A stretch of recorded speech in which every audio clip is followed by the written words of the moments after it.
জিনও খুব সহজেই আমাদের উপর ভর করতে পারে। আজকে আমরা এরকমই একটি গল্প জানতে চলেছি, যেখানে আমাদেরকে দেখানো হয়েছে যে আল্লাহর উপর বিশ্বাস রাখা কতটা গুরুত্বপূর্ণ।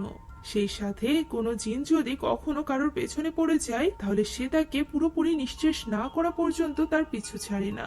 এই ব্যাপারটাও আমরা আজকের এই গল্পে দেখতে চলেছি। হ্যাঁ, আজ আমি অনেকদিন পর আপনাদের জন্য একটি জিনের গল্প নিয়ে হাজির হয়েছি, তাও আবার ইন্দোনেশিয়ান। আর আমার বিশ্বাস যে আপনারা সবাই জানেন যে তুর্কি এবং ইন্দোনেশিয়ার হরর মুভিগুলো কতটা ভয়ানক হয়ে থাকে। তো চলুন আর দেরি না করে সরাসরি গল্পে যাওয়া যাক। গল্পের শুরুতেই আমরা কুদরাতকে দেখতে পাই, যে কিনা তার ছেলে আলিফের এক্সরসিজম করছিল। আলিফকে পজেস করে রেখেছিল যে শয়তান জিন, সে অনেক বেশি শক্তিশালী ছিল। সে কুদরাতকে ছুঁড়ে মাটিতে ফেলে দেয়, এতে করে কুদরাত আহত হয়ে পড়ে, যার ফলে সে তার এক্সরসিজম কমপ্লিট করতে পারে না। ঠিক তখনই আলিফের মধ্যে থাকা ওই শয়তান জিনটি কুদরাতকে বলে যে সে তার গিল্টের জন্য সারা জীবন সাফার করবে, যে সে তার স্ত্রী সন্তানকে বাঁচাতে পারেনি। একথা বলেই ওই শয়তান জিন আলিফকে হত্যা করে ফেলে। নিজের সন্তানকে বাঁচাতে না পেরে কুদরাত চিৎকার করে কাঁদতে থাকে। এখান থেকে দৃশ্য পরিবর্তিত হয় এবং আমরা কুদরাতকে দেখতে পাই, যে কিনা আলিফকে হত্যার অপরাধে 3 বছর যাবৎ জেল কাটছিল। কারণ আইন ভূত প্রেত বা জিন শয়তান ইত্যাদি বিশ্বাস করে না। এখানে কুদরাতের সাথে জালিল নামের একজন কয়েদি ছিল। সে কুদরাতকে আল্লাহর উপর বিশ্বাস আনতে বলে। তাদের কথা শুনে আমরা জানতে পারি কুদরাতের স্ত্রী আজিজা কোনো এক অজানা কারণে মারা গিয়েছিল এবং আল্লাহর নাম নিয়ে এক্সরসিজম করার পরও আলিফ মারা যায়, যে কারণে কুদরাতের এখন আল্লাহর উপর থেকে বিশ্বাস উঠে গিয়েছে। সারা জীবন এক মনে আল্লাহর ইবাদত করার পরও তার নিজের পরিবারকে সে বাঁচাতে পারেনি শয়তানের হাত থেকে, যে কারণে সে আল্লাহকে সবকিছুর জন্য দোষারোপ করে। অর্থাৎ তার এখানে ঈমান দুর্বল হয়ে গিয়েছিল। তারা দুজন যখন কথা বলছিল, ঠিক তখনই সেখানে ওয়ার্ডান চলে আসে। সে সেই কুদরাতের গলায় দড়ি দিয়ে বেঁধে টেনে নিয়ে যেতে শুরু করে। জালিল সাহায্যের জন্য চিৎকার করতে থাকে। ওই ওয়ার্ডান কুদরাতকে টেনে হিসড়ে অন্য রুমে নিয়ে গিয়ে ফাঁসিতে ঝুলিয়ে দেয় এবং বলতে থাকে যে সে আগেও বলেছিল কুদরাতকে গিল্টি ফিল নিয়ে বেঁচে থাকতে হবে। সে এই গিল্টি ফিল থেকে কুদরাতকে কিছুতেই মুক্ত হতে দিবে না। ফলে এখানে আমরা ওয়ার্ডানের কথা শুনে বুঝতে পারি যে তাকে আলিফকে হত্যাকারী সে শয়তান জিন সুয়ালাল পজেস করেছে। সুয়ালাল এত বছরেও কুদরাতের পিছু ছাড়েনি। সে যখনই জানতে পেরেছে যে কুদরাত খুব শীঘ্রই জেল থেকে ছাড়া পেয়ে যাবে, তখনই সে কুদরাতকে শেষ করার জন্য চলে এসেছে। কুদরাত এখানে প্রায় মারাই যাচ্ছিল, কিন্তু তখনই জালিল বাকি পুলিশদের নিয়ে সেখানে এসে উপস্থিত হয় এবং ওয়ার্ডানের হাত থেকে তাকে বাঁচিয়ে নেয়। কিন্তু শেষ রক্ষা হয় না, কেননা ইতিমধ্যে কুদরাত মারা গিয়েছিল। সে যখন চোখ খুলে, তখন সে নিজেকে সাদা কাপড় পরিহিত অবস্থায় একটি মরুভূমির মতো স্থানে দেখতে পায়। হঠাৎই মরুভূমির বালু সরে গিয়ে তার সামনে একটি পাথর ভেসে ওঠে।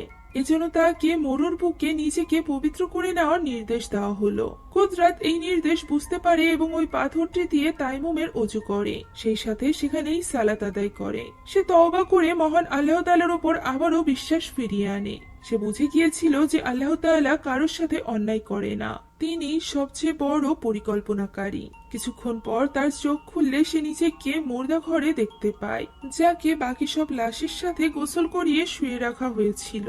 কুদরাত কি হচ্ছে কিছুই বুঝতে না পারায় ভয় পেয়ে যায়। তাই তো সে ভয় পেয়ে ওই ঘর থেকে পালিয়ে যায়। এখন প্রশ্ন আসতে পারে যে সে মারা যাওয়ার পরও কিভাবে ফিরে এসেছে।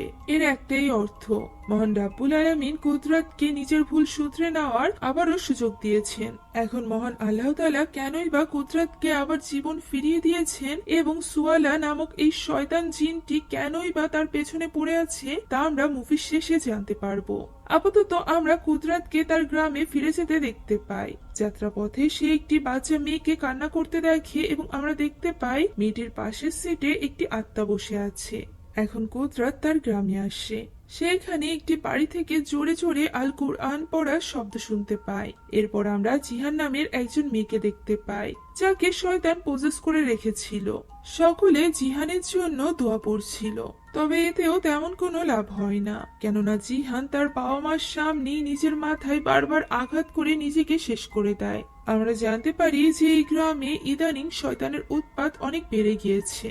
প্রতিনিয়ত শয়তান কোনো না কোনো ব্যক্তিকে পজেস করে নিচ্ছিল এবং গ্রামে কোনো প্রকার ফসলও উৎপাদিত হচ্ছিল না, যে কারণে দুর্ভিক্ষর মতো অবস্থা দেখা দিয়েছিল। এর কিছু কিছু বিষয় তো কুদরাতও অনুভব করতে পারছিল। এখন কুদরাত তার ওস্তাদের মাদ্রাসায় আসে, যেখানে একটা সময় সে দ্বীনের শিক্ষা লাভ করেছিল। সেখানে তার সাথে তার ছোটবেলার বন্ধু জাফারের দেখা হয়। কুদরাত এবং জাফর তাদের উস্তাদের কাছেই জিন ছাড়ানোর উপায় শিখেছিল। কুদরাতের উপর মহান আল্লাহ তাআলার অশেষ রহমত ছিল, যে কারণে সে কোনো এক্সোরসিজমেই ফেল করত না। কিন্তু 3 বছর আগে সে যখন তার সন্তান আলিফের এক্সোরসিজম করতে গিয়েছিল, তখন সে প্রথমবার এক্সোরসিজমে ফেল করে এবং আলিফ মারা যায়। এই খবর শুনে ওস্তাদ চিন্তিত হয়ে কুদরাতের জন্য দোয়া করতে থাকে। আর একদিন কোনো কারণ ছাড়াই সে হঠাৎই অসুস্থ হয়ে পড়ে। ওস্তাদের অবর্তমানে জাফারি গ্রামের ওস্তাদ হিসাবে কাজ করছিল। আর এরপর থেকেই গ্রামের ভেতরে অদ্ভুত সব কর্মকাণ্ড ঘটতে থাকে। গ্রামে দুর্ভিক্ষ দেখা দেয়, গ্রামের মানুষদেরকে শয়তান জিনেরা বিরক্ত করতে থাকে। এখানে জাফর কুদরাতকে জিজ্ঞাসা করে যে আল্লাহর রহমত থাকার পরও সে কেন আলিফের এক্সোরসিজম করতে পারেনি। সে কি এমন পাপ করেছে যে কারণে তার সকল শক্তি হারিয়ে গিয়েছে। জাফরের এই প্রশ্ন শুনে কুদরাত চুপ করে থাকে। অন্যদিকে ইয়াসমিন নামের একজন মহিলাকে দেখানো হয়, যে কিনা তার পঙ্গু ছেলে আলিফকে খাবার খেতে দেয়। এখানে আলিফের কথাবার্তা এবং আচার আচরণ দেখে তার কিছুটা সন্দেহ হয়, কারণ আলিফ তার মৃত বাবার সাথে খেলা করার কথা বলছিল এবং রুমে গিয়ে সে একটি আলমারির সামনে দাঁড়িয়ে কথা বলতে শুরু করে। আলিফের বোন আয়শা স্কুল থেকে ফিরে আসলে ইয়াসমিন তাকে দেরি করে বাড়ি ফেরার জন্য বকা দেয়। এরপর সে গ্রামের অবস্থার কথা অবগত করে আশাকে সাবধান করে দেয় এবং প্রতিদিন তাড়াতাড়ি বাড়িতে ফিরে আসতে বলে। সে সাথে তাকে এখানে জিহানের অস্বাভাবিক মৃত্যুর খবর দেয়, যা শুনে আশা কিছুটা হতবাক হয়ে যায়, কেননা জিহান আশারই বন্ধু ছিল। আশার মনে হয় যে এই সব কিছু জিহানের অসুস্থতার জন্য হয়েছে, শুধুই এক্সোরসিজম করতে গিয়ে তাকে তারা মেরে ফেলেছে। আশা মূলত শয়তান অথবা জিনে খুব একটা বিশ্বাস করত না। এর পিছনে আধ্যাত্মিক কোনো শক্তি আছে তা তার মনে হতো না। ইয়াসমিন বলে তার আলিফের জন্য চিন্তা হচ্ছে, কারণ আজকাল সে আলমারির সাথে কথা বলে। তবে আশা তাকে সান্ত্বনা দিয়ে বলে আলিফ এখনো ছোট, তাই হয়তোবা সে নিজেই সেখানে খেলা করে। কিন্তু ব্যাপারটা এমন ছিল না, কেননা আমরা আলিফকে দেখতে পাই যার হুইল চেয়ারটি নিজে থেকেই চলে তাকে আলমারির সামনে নিয়ে আসে। আর ঠিক তখনই তার রুম থেকে চিৎকারের শব্দ শোনা যায়। ইয়াসমিন এবং আয়শা দুজনই তাড়াতাড়ি করে সেই ঘরে গিয়ে দেখতে পাই আলিফ আলমারির সামনে মাটিতে পড়ে আছে এবং তার অনেক জ্বর এসেছে। তারা আলিফকে খাটে নিয়ে শুইয়ে দেয়। ওই সময় আমরা দেখতে পাই আলমারির দরজাটি নিজে থেকেই নড়তে থাকে। পরদিন সকালবেলা আশা আলিফকে ছেড়ে স্কুলে যেতে চায় না। এরপরও তার মায়ের কথায় সে স্কুলে যেতে বাধ্য হয়। এখন আশা স্কুলে চলে যাওয়ার কিছুক্ষণ পর আলিফের ঘুম ভাঙে। সে তার ঘরে আলমারিটি না দেখতে পেয়ে উত্তেজিত হয়ে যায়। ইয়াসমিন জানায় যে সে ওই আলমারিটি স্টোর রুমে রেখে দিয়েছে, তার জন্য সে একটি নতুন আলমারি কিনে আনবে। তবে এই কথা শুনে আলিফ মোটেও খুশি হয় না, তার আচরণে এটা স্পষ্ট ফুটে ওঠে। অন্যদিকে আমরা কুদরাতকে তাসবিহ পাঠ করতে দেখতে পাই। বাইরে প্রচন্ড বাতাস বইছিল। বাতাসের প্রবল বেগে উস্তাদের ছবিটি মাটিতে পড়ে ভেঙে যায়, যেটা দেখে কুদরাত কিছুটা ঘাবড়ে যায়। এ যেন তাকে কোনো অশনি সংকেত দেওয়া হলো। পরবর্তী দৃশ্যে আমরা ইয়াসমিনকে দেখতে পাই যে কিনা আলিফকে কোথাও খুঁজে পাচ্ছিল না। আশাও এই খবর জানতে পেয়ে আলিফকে খুঁজতে শুরু করে। ইয়াসমিন স্টোর রুমে গিয়ে দেখতে পাই আলিফ আলমারির সামনে বসে কথা বলছিল। সে আলিফকে জিজ্ঞাসা করে যে সে কার সাথে কথা বলছে, যার উত্তরে আলিফ বলে সে তার বাবার সাথে কথা বলছে এবং বাবা বলেছে সে যদি তার কথা শুনে চলে তাহলে আবারও সে নিজের পায়ে হাঁটাচলা করতে পারবে। ইয়াসমিন আলিফকে এটা বোঝাতে চায় যে তার বাবা মারা গিয়েছে, কিন্তু ইয়াসমিনের কথা শুনে আলিফ অনেক বেশি রেগে যায়। সে তার মা ইয়াসমিনকে একটি ছুরি দিয়ে আক্রমণ করে আহত করে দেয়। ইতিমধ্যে ইয়াসমিন বুঝে যায় যে আলিফের ওপর কোনো না কোনো জিন ভর করেছে, তাই সে ভয়ে সেখান থেকে বেরিয়ে আসে এবং আলিফকে ওই স্টোর রুমে বন্দি করে রাখে। সে আশাকে বলে এদিকে নজর রাখতে এবং নিজে যায় উস্তাদ জাফরকে ডাকার জন্য। জাফরের বাড়িতে যাওয়ার পর ইয়াসমিনের কুদরাতের সাথে দেখা হয়, যেখান থেকে সে জানতে পারে যে উস্তাদ জাফর বাড়িতে নেই, যে কারণে সে বেশ ঘাবড়ে যায়। সে যেহেতু জানতো যে কুদরাত এক্সোরসিজম পারে, তাই সে কুদরাতকে অনুরোধ করতে থাকে তার ছেলের এক্সোরসিজম করে তাকে সাহায্য করার জন্য। তবে কুদরাত এ কথায় রাজি হয় না। তবে হঠাৎই যখন কুদরাত আলিফ নামটি শুনে তখন সে থমকে যায়, কেননা তার ছেলের নামও তো আলিফ ছিল।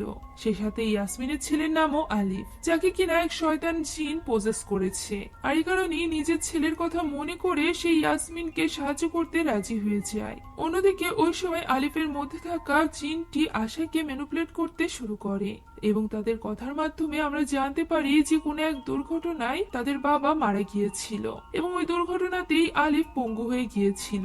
আলিফ এই সব কিছুর জন্য আশাকে দোষারোপ করতে থাকে। সে আশাকে বলে যে বাবা তার জন্য ভেতরে অপেক্ষা করছে, যা শুনে আশা নিজেকে আটকে রাখতে পারে না। সে দরজার তালা ভেঙে ঘরের ভেতরে প্রবেশ করে। সেখানে থাকা আলমারির সামনে যাওয়ার সাথে সাথেই পজেসড হওয়া আলিফ তাকে ভেতরে টেনে নিয়ে যায় এবং তখনই সে এক ইলুশনে পড়ে যায়, যেখানে তার সামনে তার পরিবার তার বার্থডে সেলিব্রেট করছিল, যেখানে তার মৃত বাবাও ছিল। বাবা ইউসুফকে চোখের সামনে দেখে আশা ভেঙে পড়ে, কারণ তাকে ওই দিন স্কুল থেকে আনতে গিয়ে তার বাবা এবং ভাইয়ের অ্যাক্সিডেন্ট হয়েছিল, যেখানে আলিফ পঙ্গু হয়ে গেলেও তার বাবা মারা গিয়েছিল। ওই দিন আশার জন্মদিন ছিল, আর এ কারণেই আশা নিজেকে তার বাবার মৃত্যুর জন্য দায়ী করত। এ কারণেই তার আল্লাহর উপর থেকে ভরসা উঠে গিয়েছিল, যার সুযোগ শয়তান জিন নিচ্ছিল। ইউসুফ এখানে আশাকে কেক কাটতে বললে সে কেক কাটা আরম্ভ করে, কিন্তু হঠাৎই সে থেমে যায় এবং বলে কেক কাটার সময় তার হাতে ব্যথা পাচ্ছে। তাই ইউসুফ তার হাত ধরে একসাথে কেক কাটতে থাকে। আর ঠিক তখনই আমরা আসল দুনিয়ার দৃশ্য দেখতে পাই, যেখানে পজেস হওয়া আলিফ আশাকে ওই ইলিউশন দেখিয়ে তার হাত কাটাচ্ছিল। অর্থাৎ বাস্তব জীবনে আশা কেকের বদলে নিজের হাত কাটছিল। আশা প্রায় তার হাত কেটেই ফেলেছিল। আর ঠিক তখনই ইয়াসমিন কুদরাতকে নিয়ে সেখানে চলে আসে। ইয়াসমিন আশা এবং আলিফকে আলমারির ভেতরে বসে থাকতে দেখতে পায়, যেখানে আশা নিজের হাত কাটছিল। কুদরাত আল্লাহ তাআলার নাম নিয়ে আশার হাত থেকে ছুরিটি নিয়ে নেয়, যার ফলে সে ইলুশন থেকে বের হয়ে আসে।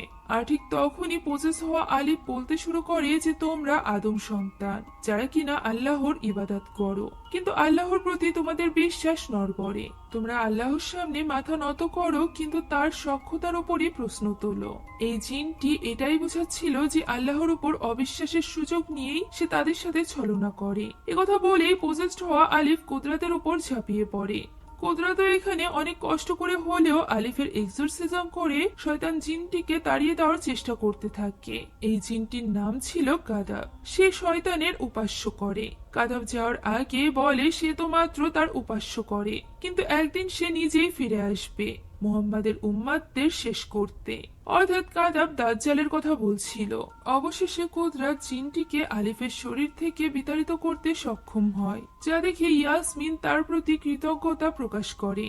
এখন সেখান থেকে কুদরাত যখন বাড়িতে ফিরে আসছিল, তখন সে পথে হঠাৎ করে একটি হিংস্র নেকড়েকে দেখতে পায়, যেটি কিনা তার দিকে এগিয়ে আসছিল। ফলে সে বুঝে যায় যে ওই শয়তান জিনটি তার পিছু করছে। ঠিক তখনই সে তার ছেলে আলিফকে তার সামনে দেখতে পায়, যা দেখে সে ঘাবড়ে গিয়ে পাহাড় থেকে পড়ে যায়। এই দৃশ্য থেকে আমরা বুঝতে পারি এত কিছুর পরও ওই শয়তান জিন সুয়ালা তার পিছু করা ছাড়েনি। অন্যদিকে ইয়াসমিন তখন নামাজের জন্য অজু করতে গিয়েছিল। সে যখন তার মুখে পানি দেয়, তখন সে দেখতে পায় ট্যাপ দিয়ে পানির পরিবর্তে রক্ত পড়ছে। এতে করে সে ভয় পেয়ে চিৎকার করে ওঠে।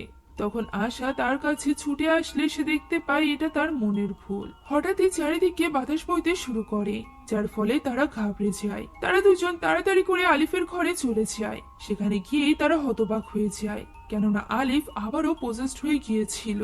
এবার তাকে আরো ভয়ঙ্কর একটি শয়তান জিনে পজেস করেছিল। পজেস হওয়া অবস্থায় সে অস্বাভাবিক অঙ্গভঙ্গি করতে শুরু করে। আলিফ তাদের উপর আক্রমণ করতে আসলে তারা ঘরের দরজা বন্ধ করে আলিফকে আটকে রাখে।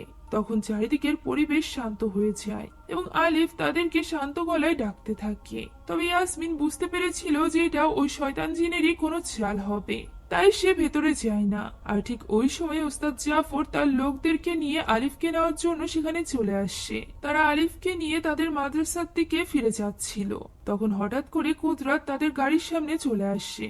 সে যখন জানতে পারে যে এবার আলিফকে সুয়ালা নামের ওই ভয়ঙ্কর জিন পজেস করেছে, তখন সে জাফরকে অনুরোধ করে তার উপর আলিফের এক্সোরসিজমের দায়িত্ব দেওয়ার জন্য, কেননা এই জিনই তার ছেলেকে হত্যা করেছিল এবং তাকেও জেলে মারার চেষ্টা করেছিল।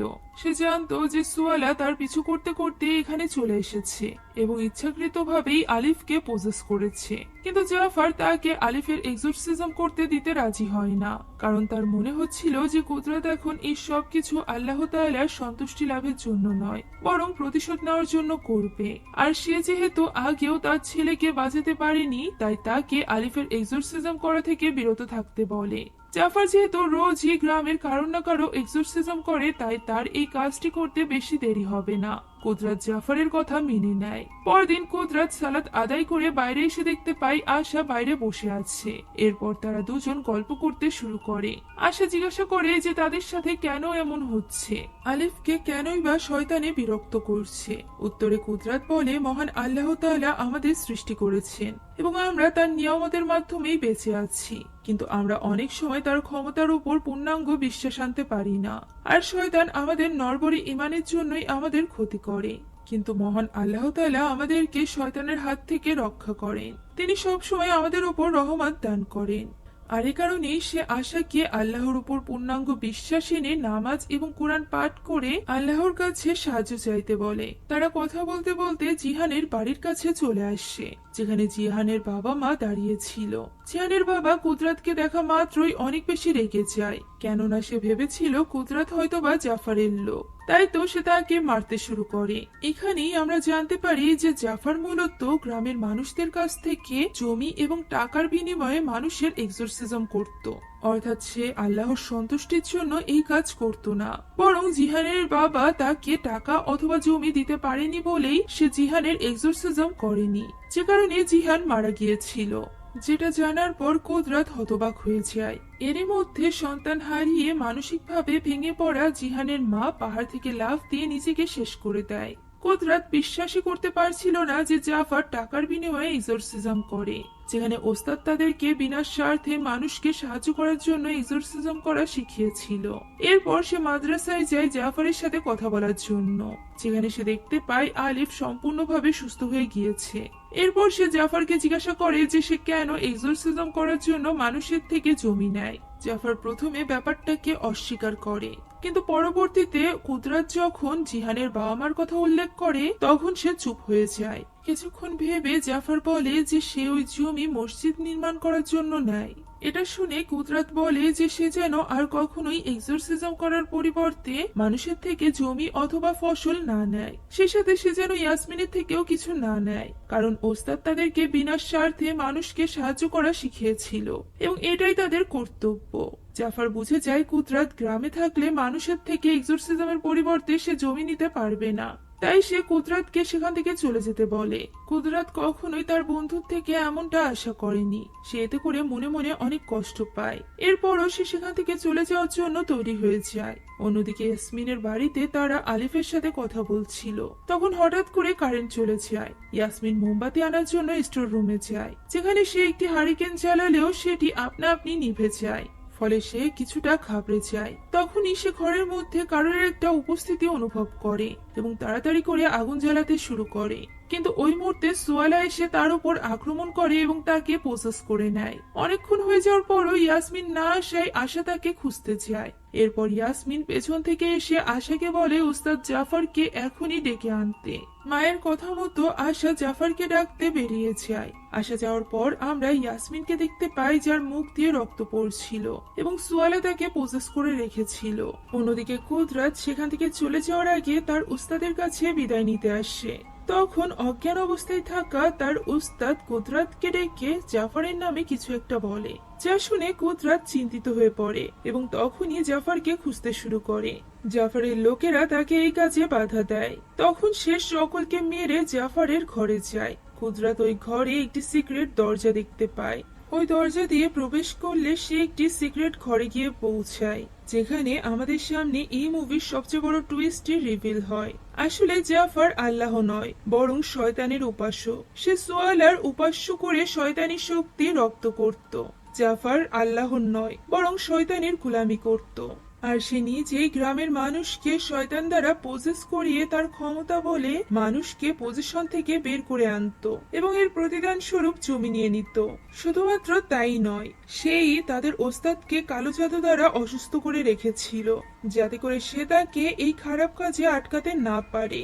এখন এই সবকিছু জেনে কুদরাত জাফরকে আল্লাহর পথে ফিরে আসতে বলে। তখন জাফর বলে যে সে কখন আল্লাহর নাম মুখে এনেছে তাও ভুলে গিয়েছে। সে কুদরাতকে পশুর রক্ত পান করে তার সাথে সুয়ালার উপাস্য করতে বলে, কারণ আল্লাহ তাকে সেই সবকিছু দেবে না যা সে চায়, কিন্তু শয়তান তাকে সবকিছুই দিবে। কিন্তু কুদরাত বিশ্বাস করে যে আল্লাহ এক এবং অদ্বিতীয়, তার কোনো শরিক নেই এবং আল্লাহর মতো উপাস্যের যোগ্য কেউই নয়। মহান আল্লাহ তাআলা আমাদেরকে সেই সবকিছু দেবে যার ফলে আমাদের মঙ্গল হবে। কুদরাত জাফরের এই অফার রিজেক্ট করে দেয়, যে কারণে জাফর তার সাথে লড়াই শুরু করে। লড়াইয়ের এক পর্যায়ে জাফর প্রায় কুদরাতকে হত্যা করেই ফেলেছিল, কিন্তু আল্লাহর অশেষ রহমতে কুদরাত জাফরের মোকাবেলা করতে পারে। সে জাফরকে মেরে অজ্ঞান করে ফেলে, আর তখনই আশা জাফরকে ডাকতে সেখানে এসে উপস্থিত হয়। এরপর সে কুদরাতকে নিয়ে তাড়াতাড়ি তার বাড়ির উদ্দেশ্যে রওনা হয়। অন্যদিকে সুয়ালা দ্বারা পজেসড হওয়া ইয়াসমিন ঘরে কেরোসিন ছিটিয়ে আগুন ধরিয়ে দেয় এবং আলিফকে জ্যান্ত মাটিতে চাপা দিতে থাকে। আশা এবং কুদরাত সেখানে চলে আসলে সুয়ালা বলতে থাকে যে সে বারবার কুদরাতকে মারতে ব্যর্থ হয়, কিন্তু এবার আর নয়। কুদরাত সুয়ালাকে জিজ্ঞাসা করে যে সে কেন তাদেরকে হত্যা করছে, যার উত্তরে সুয়ালা বলে সেই সকলকে সে হত্যা করবে যারা কিনা মহানবী সাল্লাল্লাহু আলাইহি ওয়াসাল্লামের উম্মত হওয়ার পরও আল্লাহর উপর বিশ্বাস আনে না, অর্থাৎ যাদের ঈমান দুর্বল তাদেরকে হত্যা করে সুয়ালা শয়তানের শক্তি বাড়াবে। কুদরাত তখন জিজ্ঞাসা করে যে আলিফ কোথায়, যার উত্তরে সুয়ালা বলে যে কোন আলিফ, যার সে ঘাড় মটকে দিয়েছে সেই আলিফ, নাকি যাকে সে জ্যান্ত মাটি চাপা দিয়েছে সেই আলিফ। আশা এই কথা শুনে কান্নায় ভেঙে পড়ে, আর এদিকে সুয়ালা কুদরাতের উপর ঝাঁপিয়ে পড়ে। কুদরাত আল্লাহ তাআলার উপর সম্পূর্ণ বিশ্বাস এনে সুয়ালাকে তাড়াতে এক্সোরসিজম করতে শুরু করে দেয়। অন্যদিকে আশা আলিফকে মাটি খুঁড়ে বের করার চেষ্টা করতে থাকে। সুয়ালা ছিল অনেক শক্তিশালী, সে কুদরাতকে অনেক আহত করে ফেলে। আশা কুদরাতকে বাঁচাতে সুয়ালাকে মারতে আসলে সুয়ালা ইয়াসমিনের নিষ্পাপ চেহারা নিয়ে আশার দিকে তাকায়, যে কারণে আশার তার মায়ের উপর আঘাত আনতে পারে না। তখনই সে তার শক্তি দিয়ে আশাকে দূরে ফেলে দেয়। এরপর সে বলতে থাকে যে সে সকল ধার্মিক লোকেদেরকে মেরে ফেলবে, যার ফলে কেউ নামাজ পড়বে না এবং আজানও দিবে না। সুয়ালা এমনটা এজন্যই করতে চায় কারণ শয়তান আজানের ধ্বনি শুনলে ভয় পায়। একথা বলে সে কুদরাতকে হত্যা করতে চায়, কিন্তু কুদরাত আল্লাহর উপর বিশ্বাস এনে তার মাথায় হাত রেখে দোয়া পাঠ করতে শুরু করে এবং এক্সোরসিজম করতে থাকে, যে কারণে সুয়ালা ইয়াসমিনকে ছেড়ে দিতে বাধ্য হয়। কিছুক্ষণ পর ইয়াসমিনের জ্ঞান ফিরে এলে সে আলিফকে খুঁজতে থাকে। তখনই কুদরাতের আলিফের কথা মনে পড়ে। সে দ্রুত যায় মাটি খুঁড়তে। মাটি খুঁড়ে সে দেখতে পায় আলিফের জায়গায় তার ছেলে আলিফ শুয়ে আছে। আসলে সুয়ালা আলিফকে পজেসড করে কুদরাতের ছেলের রূপ ধারণ করেছিল, যাতে করে সে কুদরাতকে আবারও পথভ্রষ্ট করতে পারে। সে কুদরাতকে ম্যানিপুলেট করতে শুরু করে। আলিফের রূপ নিয়ে সে বলে যে তার একা থাকতে কষ্ট হচ্ছে, সে একা থাকতে ভয় পায়, তাই কুদরাত যেন তার সাথে যায়। সুয়ালা তাকে তার সন্তানের মৃত্যুর আগের ভীষণ দেখাতে থাকে, যেখানে সে কুদরাতের কাছে সাহায্য চাইছিল। কুদরাতও এখানে সুয়ালার কথায় ম্যানিপুলেট হয়ে তাকে জড়িয়ে ধরে, যা দেখে আশা এবং ইয়াসমিন বুঝে যায় যে এটি শয়তানের চাল। তাই তো তারা আল্লাহর কাছে সাহায্য চেয়ে সূরা ফাতিহা পাঠ করতে থাকে, যা শুনে কুদরাত বলে আল্লাহ তাদেরকে পথ দেখাবেন এবং আল্লাহই তাদেরকে রক্ষা করবেন।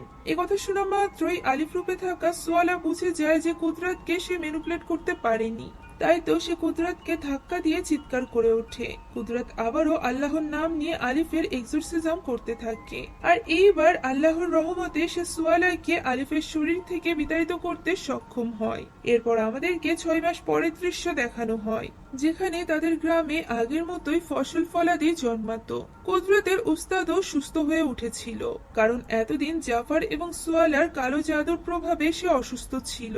এখন আর জাফর নেই, সে সাথে সুয়ালা বা শয়তানের উপাসকও বেঁচে নেই। এখন কুদরাত উস্তাদের থেকে বিদায় নিয়ে বলে যে সে তার স্ত্রী আজিজার মৃত্যুর রহস্য উদ্ঘাটন করতে চায়, কেননা সে এখনো পর্যন্ত জানে না তার স্ত্রী কিভাবে মারা গিয়েছিল। উস্তাদ তাকে বিনা দ্বিধায় আবারও এই গ্রামে ফিরে আসতে বলে, কারণ এটা যে কুদরাতেরও গ্রাম ছিল। সে কুদরাতকে তার বাইকটি গিফট করে, যাতে করে তার এই জার্নি সহজ হয়। কুদরাত তার থেকে বিদায় নিয়ে চলে যেতে লাগে। ওই সময় আলিফ এবং তার পরিবার কুদরাতকে বিদায় জানাতে আসে। কুদরাত দেখতে পায় আলিফ আগের থেকে অনেকটা সুস্থ হয়ে গিয়েছে এবং একটু একটু করে হাঁটতেও পারছে, যা দেখে কুদরাত খুশি হয়ে আল্লাহর কাছে শুকরিয়া আদায় করে। এরপর সে আবারও বেরিয়ে পড়ে তার স্ত্রী আজিজার মৃত্যুর রহস্য উদ্ঘাটন করতে। শেষ দৃশ্যে লেখা আসে যে কুদরাত উইল রিটার্ন, অর্থাৎ খুব শীঘ্রই কুদরাত পার্ট 2 আসতে চলেছে, যেখানে হয়তোবা আমরা আজিজার মৃত্যুর রহস্য জানতে পারবো। এটি এমন একটি মুভি ছিল যেটা দেখে আমরা মহান আল্লাহ তাআলার গুণ সম্পর্কে জানতে পারি।